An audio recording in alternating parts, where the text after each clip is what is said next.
So I fucked up today, which means even as an experienced dealer, as an experienced person buying and selling cars, even I can fuck up. Now, you're gonna learn from my mistake and see what happens. So here's the story. I got this 2009 Mazda Tribute that you guys saw I took delivery of if you watch a couple of last videos. And I mean, I bind those cars online. Normally I would not have bought that car if I saw the tailgate. And I'll tell you what I mean. In the auction, they show some pictures of some damage. You can see it has a little bit of rust. You can see that the car was touched up a little bit. But me paying $2,200 for the car, after auction fees and everything, I was in it for about $2,500. I'm thinking, well, I can't go wrong with that. But I guess I was wrong. But for $2,500, I'm thinking the car is about a $5,000 retail car. Even if I got a little bit of cosmetic touch-ups on it, it's not going to be the end of the world. Do some maybe mechanical repairs, I can still make maybe $2,000 on that car. Maybe it shouldn't be an issue. But today, I finally was able to do my walk around. You can see we have an engine light on. We can see we have an airbag light on. We haven't done a physical inspection yet to see what else is wrong with the car. But I took it out to my body shop at least to have an idea what he needs to get it done.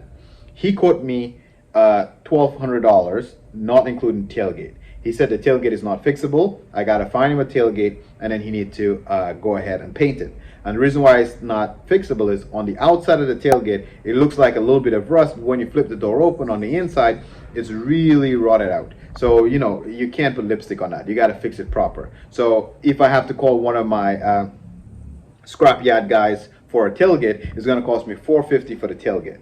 And then the body man wants $1,200 in order to paint that tailgate that I give him, paint the back bumper, and he have to cut out the wheel well and weld a piece of metal on, like replace the wheel well on both sides, blend it into the door. So $1,200. At the end of it all, the body work alone is going to cost me about $1,650. Keep in mind, I'm telling you, this car is about a $5,000 retail car. So before I give him the green light, before I say, okay, go ahead and do it, then I pull it back into my shop, lift it up on the hoist. I'm realizing there is a lot of, well, more like cosmetic rust under there, but there's certain areas that you're gonna have to still do a little bit of patching on, give it some nice thick undercoating because it looks like it was never undercoated ever.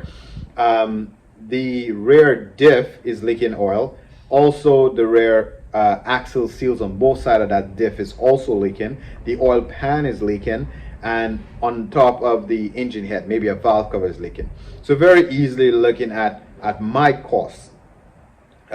Shop time of almost $1,000 again on that car. So if I'm gonna put $1,000 worth of shop time, okay, and also one of the tires on the right side is kind of worn out, so you're about used tire. The engine light and airbag light on, we don't know why that's on, so let's throw in another $200 there. That run me to a total of about $5,350.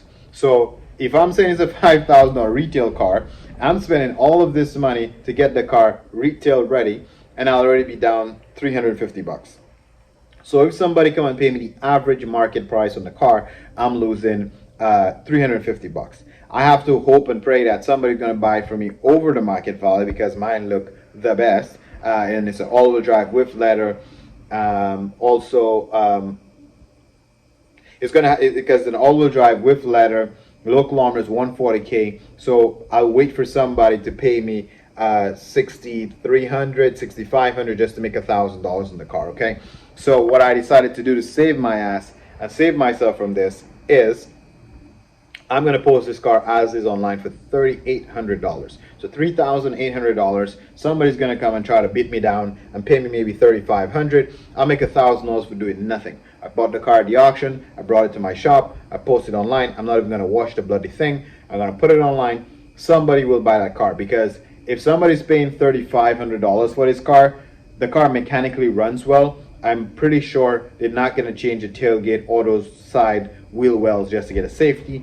They're gonna drive it just like that. The oil leaks and stuff, they'll clean it up. They can fix that on a later date slowly. So I'm very confident I can get a customer for $3,500 to $3,800 in that car and make $1,000 for doing nothing instead of tying up more capital just to have a pretty retail car and then basically to make $1,000. It doesn't make sense, or potentially lose $350.